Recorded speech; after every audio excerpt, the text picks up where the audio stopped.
ஓம் சக்தி தாயே போற்றி. நீ நல்லது நினைத்தால் இந்த தாயின் ஆசீர்வாதத்தில் உனக்கு நல்லது மட்டுமே நடக்கும். என் அன்பு பிள்ளையே, இந்த நாள் முடிவதற்குள் உன் கண்ணில் இது பட்டுவிட்டால் அதனை நீ விட்டுவிடாதே. இந்த அம்மா குறித்த தேதியில் உன்னை தேடி மிகப்பெரிய சந்தோஷம் உன் வாழ்க்கையில் வரப்போகின்றது. நீ என்னிடம் வைத்த வேண்டுதல்களுக்கு ஒரு நல்ல தீர்வு உனக்கு கிடைக்கப் போகின்றது. என் தங்க குழந்தையே, நீ என்னிடம் வைத்த வேண்டுதல்கள் எத்தனையோ இருந்தாலும் என் குழந்தைக்கு எது அத்தியாவசியமான வேண்டுதல் என்று இந்த அம்மாவிற்கு தெரியும் அல்லவா? இங்கு இருக்கின்ற சூழ்நிலையில் உனக்கு அதனை நான் நிறைவேற்றி கொடுத்தால் என் குழந்தையின் வாழ்க்கையில் நல்ல முன்னேற்றத்தை கண்டுவிடுவாய் என்பது இந்த அம்மாவிற்கு தெரியும். அதனால்தான் உனக்கு மிகப்பெரிய ஒரு அற்புதத்தினை நடத்தி தர வேண்டும் என்று உன் அம்மா என்று உனக்காக வந்திருக்கின்றேன் என் தங்க குழந்தையே. ஏனென்றால் நீ இந்த அம்மாவினை தாயாக நினைத்து எத்தனை வேண்டுதல்களை வைத்தாலும் நமக்கு இப்பொழுது வரை எந்த வேண்டுதல்களும் நிறைவேறவில்லையே, மாறாக கஷ்டங்கள் மட்டுமே நம்மை சூழ்ந்து கொண்டிருக்கின்றன என்று என் குழந்தை நீ நினைக்கின்றாய் அல்லவா? என் தங்கமே, உனக்கு எந்த அளவிற்கு வாழ்க்கையில் கஷ்டங்கள் வந்ததோ, எந்த அளவிற்கு நீ துன்பங்களை அனுபவித்தாயோ, அதைவிட அதிகமாக இனிமேல் உன் வாழ்க்கையில் நீ ஆச்சரியங்களையும் அற்புதங்களையும் பார்க்க போகின்றாய். உன் தாயானவள் இனிமேல் உன் வாழ்க்கையில் இவை எல்லாவற்றையும் நடத்தி காட்டப் போகின்றேன். என்னுடைய குழந்தையின் முகத்தில் இருக்கின்ற சந்தோஷத்தினை பார்க்க விரும்புகின்றேன் என்பதனை என் தங்கமே நீ மறந்து விடாதே. நீ நினைக்கின்ற எல்லா விஷயங்களையும் உனக்கு உடனடியாக கொடுக்க வேண்டும் என்று எனக்கும் ஆசைதான். ஆனால் நான் அப்படி தர முடியாமல் போனதற்கான காரணங்களையும் நீ நன்றாகவே அறிந்து கொண்டிருப்பாய் என் தங்க குழந்தையே. நீ என்னிடம் வைத்த வேண்டுதல்கள் எல்லாவற்றையும் உடனடியாக இந்த தாயானவளால் நிறைவேற்றி தர முடியாமல் போயிருக்கலாம். ஆனால் நிச்சயமாக உனக்கு நான் அதை தந்தே தீருவேன். அதனை என் குழந்தையே நான் உனக்கு சத்திய வாக்காக இப்பொழுது கொடுக்கின்றேன். நிச்சயமாக உன்னுடைய வேண்டுதல்கள் நியாயமாக இருக்கும் பட்சத்தில் நான் உனக்கு அதனை நிறைவேற்றி தந்து விடுவேன் என்பதில் எந்த ஒரு மாற்று கருத்துமே கிடையாது என் செல்ல குழந்தையே. இனிமேல் அதுதான் உன் வாழ்க்கையில் நடக்கப் போகின்றது. நீ என்னை நம்பி இந்த தாயானவளிடம் பேசினால் நமக்கு மனத்தெளிவு கிடைக்கும். நம்முடைய வாழ்க்கையில் தடைபெற்று நின்ற காரியங்கள் எல்லாம் நடந்து முடியும் என்று நீ நம்பினாய் அல்லவா? நீ நினைத்தது என்னிடத்திலே வேண்டுதல்களை வைத்தாய் அல்லவா? அவையெல்லாம் நிச்சயமாக பலிக்கப் போகின்றது. உன் அம்மா அதற்கான ஆசிகளை வழங்குவதற்காக மட்டுமே இப்பொழுது வந்திருக்கின்றேன். உன் எண்ணங்கள் எல்லாம் தவறில்லை. நிச்சயமாக நீ நினைத்ததை உன் வாழ்க்கையில் நீ பெற்றே தீருவாய் என் செல்ல குழந்தையே. இதுவரை நீ பட்ட கஷ்டங்கள் எல்லாவற்றிற்கும், நீ பட்ட துன்பங்கள் எல்லாவற்றிற்கும் உனக்கு நல்ல தீர்வு கிடைக்கப் போகின்றது. யாரால் வருத்தப்பட்டாயோ, யாரால் நீ வேதனைப்பட்டாயோ அவர்கள் மூலமாகவே உனக்கு நிச்சயமாக நல்ல ஆறுதல்கள் கிடைக்கப் போகின்றது. இது போன்ற கஷ்டமான சூழ்நிலைகளில் இருக்கும் பொழுது யார் ஒருவர் உனக்கு ஆறுதலான வார்த்தைகளை தருகின்றார்களோ அவர்களை நீ நிச்சயமாக பத்திரமாக பார்த்து கொள்ள வேண்டும் என் தங்க குழந்தையே. இது போன்ற ஒரு உறவை உன் வாழ்க்கையில் நீ விட்டு விடாதே என் செல்லமே. நீ ஒன்றை மட்டும் நினைவில் வைத்துக்கொள். எந்த ஒரு சூழ்நிலையிலும் உனக்கு உதவி செய்தவர்களை ஒரு பொழுதும் நீ மறந்துவிடக் கூடாது என் குழந்தையே. எந்த ஒரு காரியத்தை செய்தாலுமே அதில் உனக்கு தடங்கல்களை ஏற்படுத்துவதற்கென்றே ஒரு கூட்டம் நிச்சயமாக அலைப்பாய்ந்து கொண்டிருக்கின்றது என்பதனை நீ நினைவில் வைத்து கொள்ள வேண்டும். பொது காரியமாக இருந்தாலுமே அல்லது அது உன்னுடைய சொந்த விஷயமாக இருந்தாலும், உன்னுடைய தொழில் சம்பந்தமான விஷயமாக இருந்தாலும், எதுவாக இருந்தாலுமே எதிலெல்லாம் நீ தலையிடுகின்ற தலையிடுகின்றாயோ இல்லையோ, அதில் உன்னை சுற்றி இருக்கின்ற இந்த சகுனிகள் எல்லாமே நிச்சயமாக தலையிடுகின்றார்கள். ஏனென்றால் என் தங்க குழந்தையே, இவர்களை இதுவரையும் நீ உண்மையாக நேர்மையாகவும் இருந்து வென்று கொண்டிருக்கின்றாய். என் தங்க குழந்தையே, ஒவ்வொரு முறையும் அவர்கள் உன்னிடத்தில் நேர்மையாக இருக்க முடியாமல் அவமானப்பட்டு தோற்றிருக்கின்றார்கள். அதனால்தான் உன் மீது ஏகப்பட்ட பொறாமையில் இருக்கின்றார்கள். எப்படியாவது உன்னிடத்தில் சூழ்ச்சிகள் செய்து உன்னை வீழ்த்திவிட வேண்டும் என்று, உன்னை கவிழ்த்துவிட வேண்டும் என்றும், உன்னை வளரவிடக்கூடாது என்றும், மேலும் மேலும் உன் வாழ்க்கையில் உனக்கு துன்பங்களையும் தர வேண்டும் என்றுதான் அவர்கள் சதித்திட்டம் போட்டு தீட்டுகின்றார்கள். உன்னுடைய வாழ்க்கையில் அங்கு என்ன நடக்கின்றது, என்ன செய்து கொண்டிருக்கின்றாய் என்று அவர்கள் எப்பொழுதுமே நோட்டமிட்டு கொண்டேதான் இருக்கின்றார்கள். என் தங்கமே, இதற்கெல்லாம் நீ ஒரு பொழுதும் கலங்கி விடாதே. அவர்களுக்கு வேறு வேலை இல்லையே தவிர என் குழந்தையே, உனக்கு நிறைய வேலைகள் இருக்கின்றது அல்லவா? அதனால் இது போன்ற மனிதர்களினுடைய செயல்பாடுகளை எல்லாம் நீ கணக்கில் எடுத்துக்கொள்ளாதே.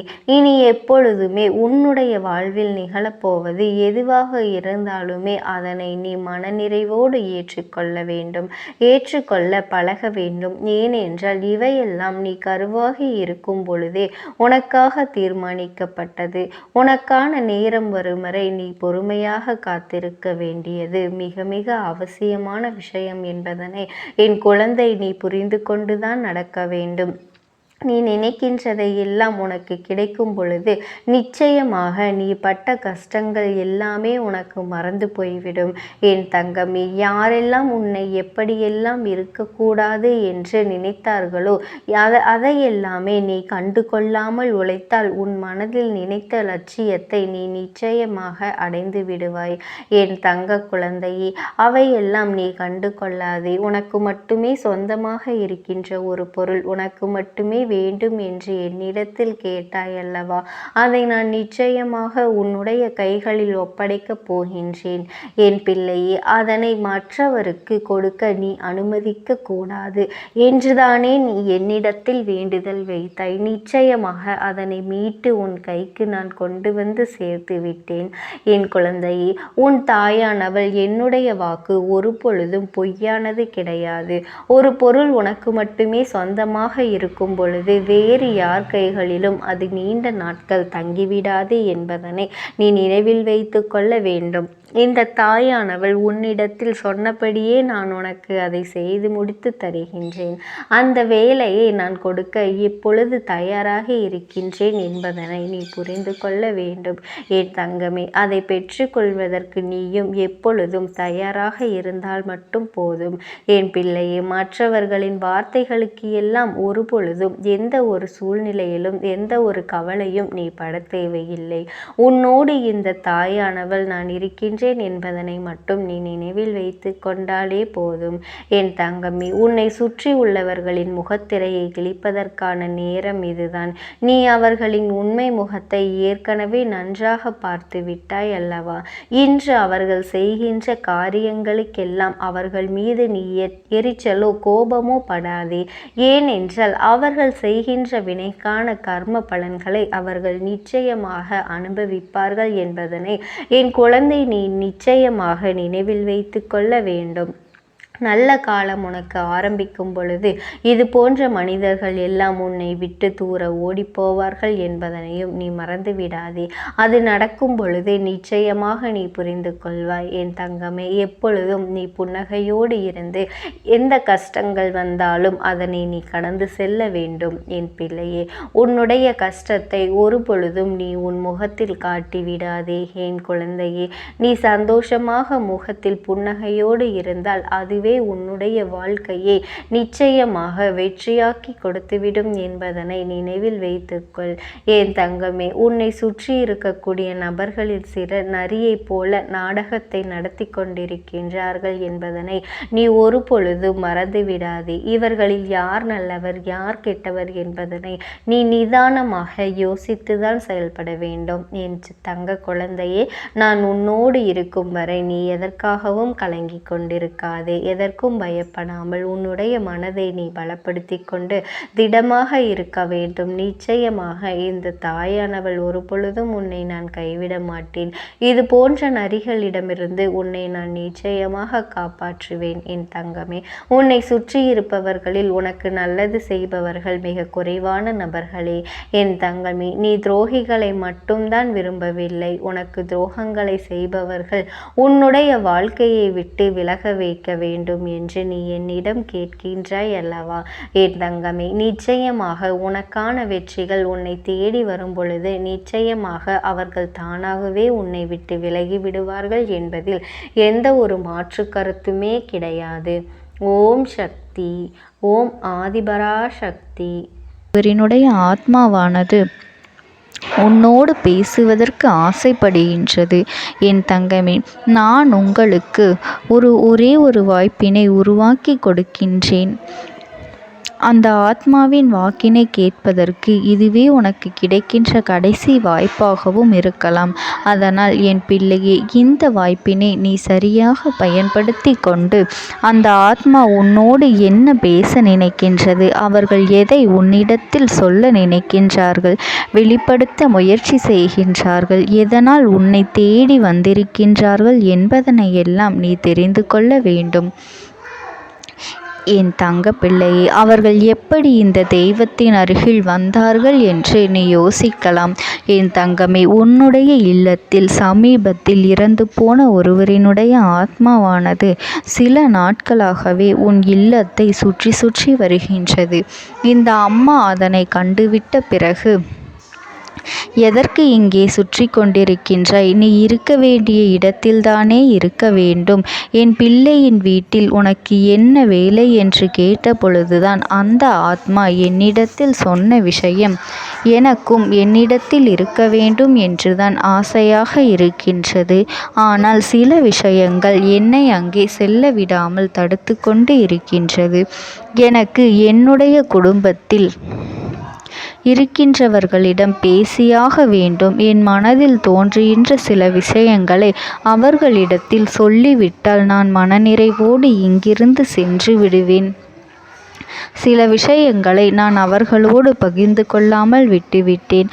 அதற்கு சரியான நேரம் இப்பொழுது வந்திருக்கின்றது. இப்பொழுதும் சொல்லாமல் நான் சென்று விட்டால் இனி காலம் முழுவதும் என்னால் அவர்களிடத்தில் சொல்லிவிட முடியாது.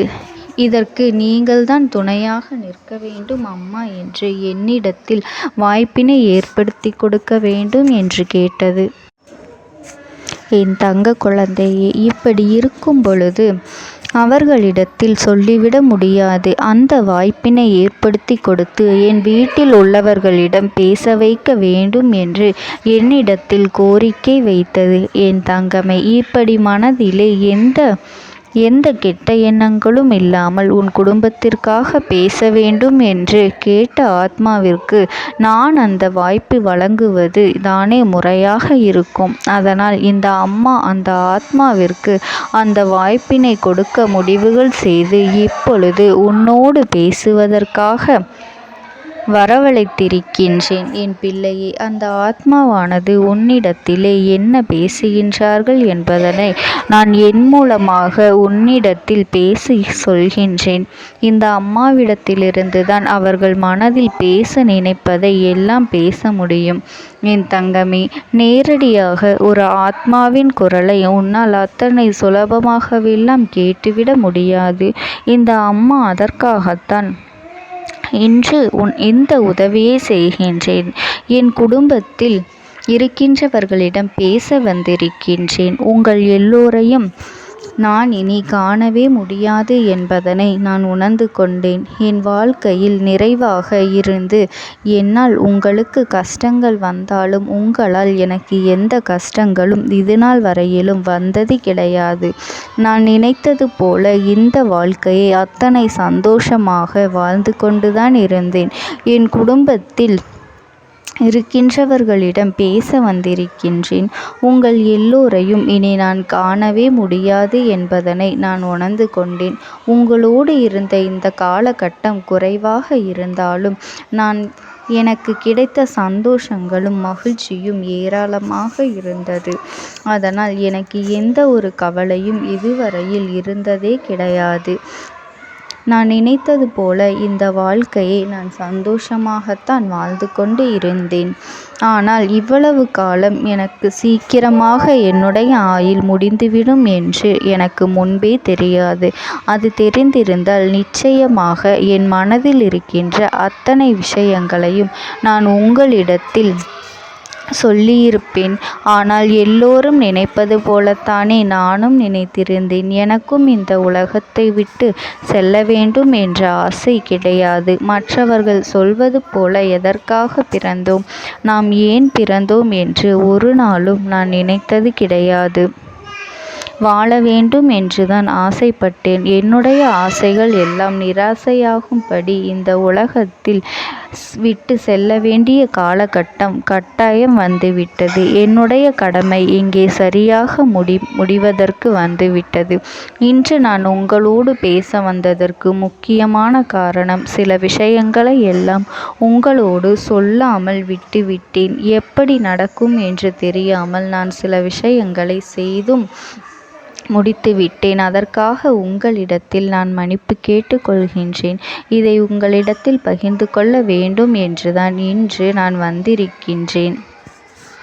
உங்களை நான் மனதார வணங்குகின்றேன். இந்த வாய்ப்பினை நான் சரியாக பயன்படுத்தி கொள்ள விரும்புகின்றேன். அதனால்தான் என் மனதில் இருக்கின்ற விஷயங்கள் எல்லாம் நான் சொல்லிவிடுகின்றேன்.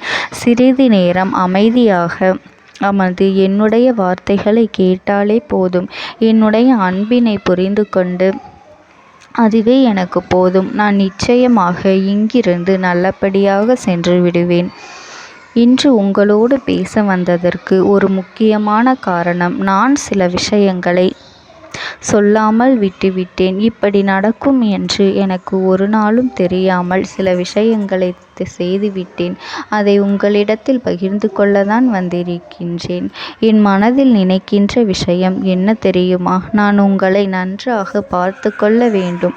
உங்களின் ஆசைகளை எல்லாம் நிறைவேற்றி கொடுக்க வேண்டும். உங்கள் வாழ்க்கையில் நடத்தி கொடுக்க முடியாமல் போனாலும் இனிமேல் அதையெல்லாம் நடத்தி கொடுக்க வேண்டும் என்று ஆசைப்பட்டு என்னால் ஆன முயற்சிகளை எல்லாமே செய்து கொண்டிருந்தேன். ஆனால் முழுமையான பலன்களை கொடுப்பதற்கு முன்பாகவே இது போன்று நடந்துவிட்டது. அதனால் நான் ஏதேனும் குற்றம் குறைகள் செய்திருந்தாலும், ஏதேனும் உங்களுக்கு மனதிற்குள் கஷ்டத்தை தந்திருந்தாலும் என்னை மன்னித்து விடுங்கள். நான் எப்பொழுதும் உங்கள் மீது உண்மையான அன்பினைத்தான் வைத்து கொண்டிருக்கின்றேன்.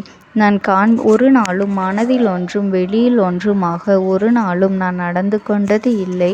அதனால் என்னவோ என்னுடைய குணங்கள் சிலருக்கு இங்கே பிடிப்பதே இல்லை. எதுவாக இருந்தாலும் என்னோடு இருக்கின்ற என் குடும்பத்திற்கு தெரியும் அல்லவா நான் யார், என்னுடைய அன்பு எப்படிப்பட்டது என்று. அதனால் என்னுடைய அன்பினை முழுமையாக உணர்ந்து கொள்ள வேண்டும் என்று அதனை இங்கிருந்து ஏற்றுக்கொள்ளவே முடியாத ஒரு விஷயமாகத்தான் இருந்தது. நானும் அங்கும் அங்கும் ஓடி ஓடி மீண்டும் என்னுடைய உயிரை மீட்டெடுத்து விடலாம் என்றுதான் முயற்சி செய்தேன். ஆனால் அப்பொழுது என்னால் அதையெல்லாம் செய்ய முடியவில்லை. உயிரற்ற உடலாக இங்கே நின்று கொண்டிருக்கின்றேன். நாட்கள் செல்ல செல்ல இதை எனக்கு ஏற்றுக்கொள்ள பழகிவிட்டது. இனிமேல் இதுதான் என்னுடைய உலகம். மீண்டும் அங்கே செல்ல முடியாது என்பதனை நான் புரிந்து கொண்டேன். செல்ல முடியாவிட்டாலும் ஆத்மா என்று ஆன பிறகு என்னுடைய உலகத்தில் இருந்தால்தான் எனக்கு சந்தோஷம். மீண்டும் மனித வாழ்க்கைக்குள் என்னால் நுழைந்துவிட முடியாது. எனக்காக இத்தனை காலமும் அன்போடு பழகி எனக்கு எல்லாம் செய்த உங்களுக்கு நான் சொல்கின்ற விஷயம் ஒன்றுதான். நடந்தது எல்லாம் நடந்துவிட்டது. நடந்த விதையை யாராலும் இனி மாற்ற முடியாது. இனி நான் உங்களோடு இருக்க வேண்டும் என்று நினைத்தால் கூட அது நடக்காது. அதனால் இந்த வாழ்க்கையில் நீங்கள் நல்லபடியாக வாழ்ந்து சந்தோஷமாக இருக்க வேண்டும் என்றுதான் சொன்னவுடன் அந்த ஆத்மா மனது வேதனைப்பட்டு உன்னோடு பேசுகின்றது. என் தங்க குழந்தையே, யார் உன்னை விட்டு சென்றாலும் இந்த தாயானவளினுடைய அன்பும் ஆசீர்வாதங்களும் உனக்கு என்றென்றைக்குமே முழுமையாக கிடைத்து கொண்டே இருக்கும். அதனால் நீ எதை நினைத்தும் கவலைப்படாதே. உனக்காக எப்பொழுதும் நான் இருந்து கொண்டே இருப்பேன். ஓம் சக்தி. ஓம் ஆதிபரா சக்தி.